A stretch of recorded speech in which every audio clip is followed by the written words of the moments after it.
Verve, online devotional videos.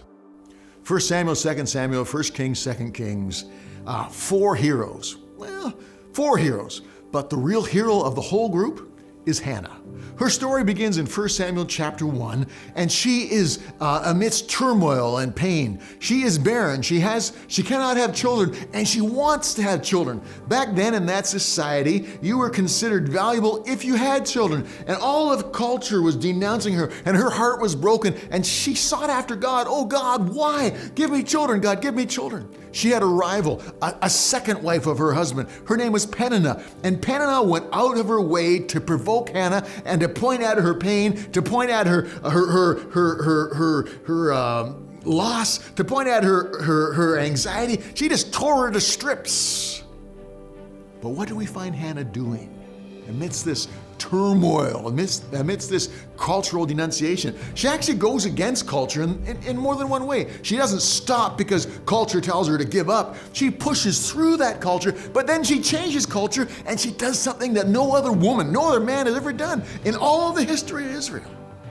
She keeps going to the temple to have a God encounter. But she bypassed the priest and she bypassed the sacrifices and she prays. We go, well, that's normal. Not then, it's not. You need a priest, you need sacrifices. And she goes against the system. She throws it aside or pushes past it and said, I need to have a personal encounter. And she pours out her heart to God. She takes her grief to the God that doesn't seem to be answering her. And she is coming to him and worshiping him and saying, oh God, hear my cries.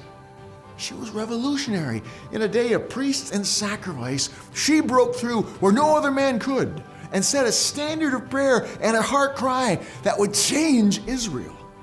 And has changed you and I. This broken woman was a hero because she would not let go of God. Be heroic today. Stop listening to the cultural judgments and the cultural tells that are pushing you. Break through and be a hero that says, I am going to get hold of God. I will set the standard. That's who Hannah was, and that's who you and I should be. Verve, devotional videos to your inbox.